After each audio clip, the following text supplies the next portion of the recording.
I see. Diversity is necessity.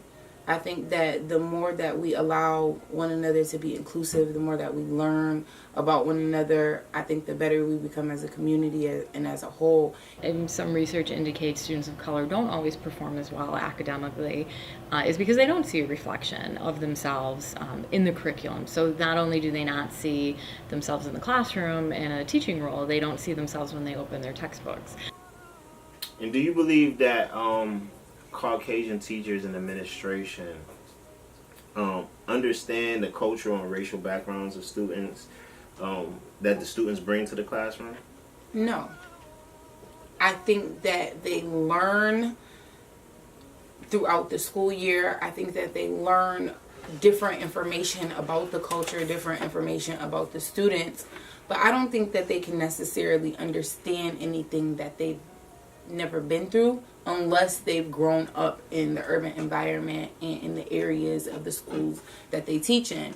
I think that a lot of the times they come into the district, and I say they as the teachers who aren't from this area or who don't live in the urban Buffalo area. They come from wherever they live and they teach in the school district, and they have difficulty with the students and the behavior and the attitudes and the whole climate of the schools because they don't necessarily understand the climate of the individuals that they're teaching. They're not African-American females. They don't live in the city of Buffalo. They wasn't raised in this environment. They're coming from a outside perspective, trying to relate and, connect with them.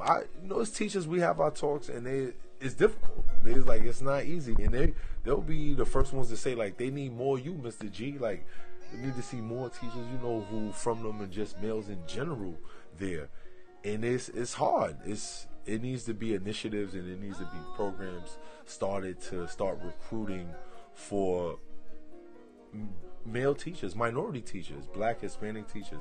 We have 9 colleges and universities in the city of Buffalo, and there's not really a big push, to recruit and bring teachers to BPS schools and push the Buffalo State Education Program and to really get teachers here.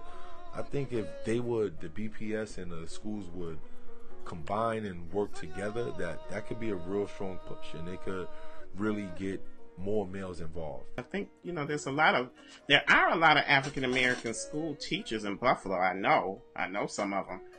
But at the elementary school level, there's a lot of them. As you start to get in the high school level, it kind of lessens. And there's a few African-American male teachers out there, but it's not a lot. And it's, in my opinion, it's not enough.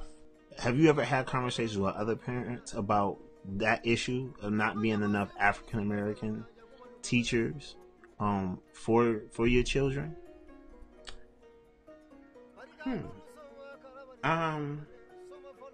No.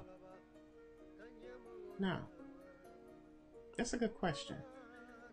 And we probably should have.